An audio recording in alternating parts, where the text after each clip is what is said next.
Hello, this is Crypto Street. Welcome to subscribe my channel. I am Violet. Today is the 13th of July, 2022. This video we will talk about two pieces of news. SEC extends deadline for approving ARK Invest as Bitcoin ETF. The U.S.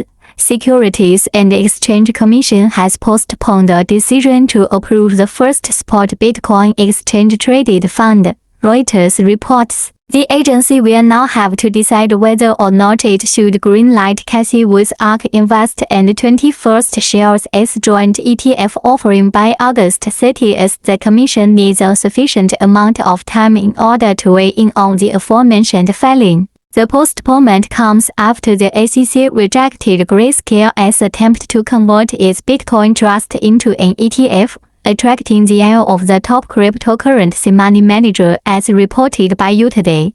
Grayscale took the agency to court over its snub. Solana dApps now supported by Brave browser. Cryptocurrency-focused internet browser Brave has added support Solana-based decentralized applications in its version 1.41, according to an announcement published earlier this Tuesday. The most recent integration in the new version of the browser opens the door to more accessible avenues for decentralized finance and Web3.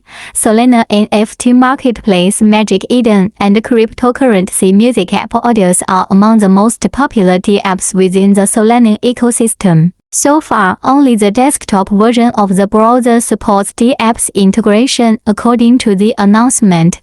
Brave will enable support for the mobile version in the near future. As reported by You Today, Brave initially announced its tie-up with Solana back in November, making the Ethereum killer its default blockchain. In January, Brave surpassed 50 million active users. It took the web browser, which was founded by former Mozilla CEO Brendan Eich, roughly 5 years in order to achieve the milestone. The browser's main selling point is that it allows users to earn rewards for watching ads. The browser made it possible to cash out its ad revenue in 2019. In his statement, Eich mentioned that Brave's user base benefits from much lower fees because of the Solana integration. As reported by You Today, Bank of America said that Solana was fully capable of eating away at Ethereum's market share and becoming a Visa-like investment giant. Basic Attention Token BAT, the native token underpinning the browser's ecosystem, is currently in 67th place by market capitalization. It has dipped by more than 2% over the last 24 hours.